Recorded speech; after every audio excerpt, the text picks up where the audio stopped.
long before the name Alexander echoed across continents.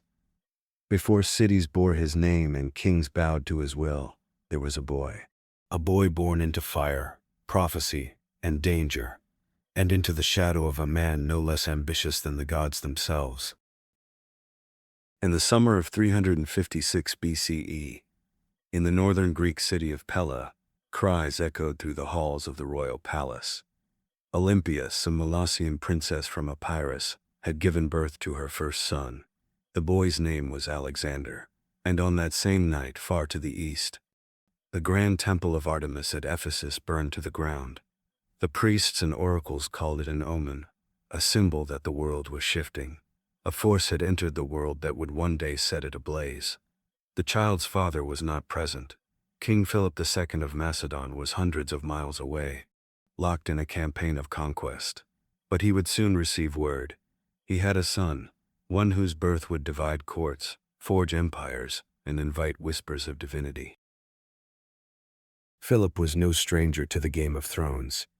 He had come to power just a few years earlier, under desperate conditions. Macedonia was fractured, its borders under attack, its nobles at odds, its army in disarray. But Philip had returned from Thebes, where he had once been held as a hostage, with something far more valuable than vengeance: knowledge. There, he had studied the tactics of the Theban generals and absorbed the discipline that made their armies formidable. He forged an army unlike any Greece had seen.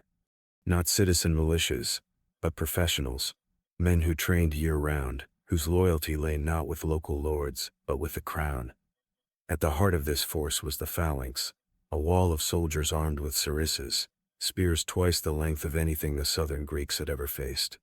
Philip turned shepherds into soldiers, farmers into Phalangites, and Macedonia into a rising power that Athens and Sparta could no longer ignore.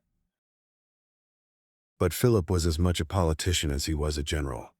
He seduced allies with coin, conquered rivals with steel, and solidified power through marriage. Many marriages, each one a political alliance, each one a calculated move on the chessboard of empire. And in this web of unions, Olympias was just one piece. She was not Macedonian. She was foreign, exotic, and ambitious. Her lineage traced back to the ancient kings of Epirus, and in her veins she claimed the blood of Achilles. From the moment Alexander was born, she instilled in him a sense of destiny. He was not like the others. He was chosen, divine. While Philip restructured his kingdom, Olympias isolated her son from courtly influence, feeding him tales of heroes and gods. She whispered that he was not merely Philip's heir, but a child of Zeus himself, sent to rule the world. He was a curious boy, sharp, proud, fearless. He tamed a wild horse, Bucephalus, at the age of 12, a beast no man could control.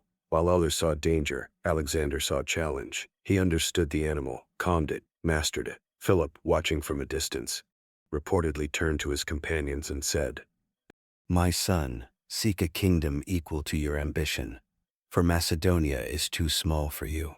But ambition alone is not enough. So Philip gave his son a weapon more powerful than any sword: education. He summoned Aristotle, the great philosopher, to tutor the prince. For years Alexander studied under him in Mysa, far from the distractions of court. There, in the shade of the trees, he learned not only logic and ethics, but medicine, astronomy, rhetoric, and Homer.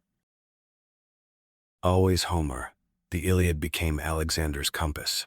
Achilles was not just a literary hero to him. He was a model, a mirror, a goal.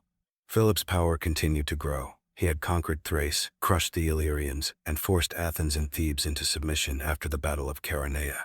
He had united Greece, or at least cowed it into obedience. With the formation of the Corinthian League, Philip stood on the brink of a greater campaign, an invasion of Persia. But at home, tension was rising. Philip married again, Cleopatra Eurydice, a Macedonian noblewoman. Olympias felt betrayed. Alexander saw the threat. If Cleopatra bore a son, one of pure Macedonian blood, Alexander's position could collapse. At a banquet, tempers exploded. An insult was thrown. Philip, drunk, stumbled trying to attack his son. Alexander left the palace. Was this a lone act of revenge? Or something deeper? Had Olympias orchestrated the murder to secure her son's future? Did Alexander know? The answers died with the conspirators, who were executed swiftly and publicly. Whatever the truth, Alexander moved fast and decisively. At just 20 years old, he seized power. He ordered the execution of every rival claimant, including Cleopatra's child, and some say Cleopatra herself, driven to suicide by Olympias's wrath. The message was clear. There would be no compromise, no uncertainty. There would be one king, one bloodline, one legacy. Alexander had inherited not just a throne, but a fragile empire. The Greek cities eyed him with suspicion. Enemies whispered in corners. But Alexander didn't flinch. He rode south with speed, reminding the League of Corinth that Macedonia was still in charge. When Thebes revolted, he destroyed the city, not to punish, but to send a message. The boy was gone. A king now reigned. And so the world turned its gaze to the north, to the young lion, who now wore a crown stained with his father's blood, and carried the dreams of a continent on his shoulders.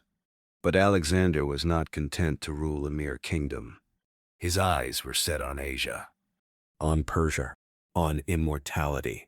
In the next chapter, we follow the young king as he cements his power, razes Thebes to the ground, and crosses the Hellespont, not just to invade an empire, but to carve a path into legend.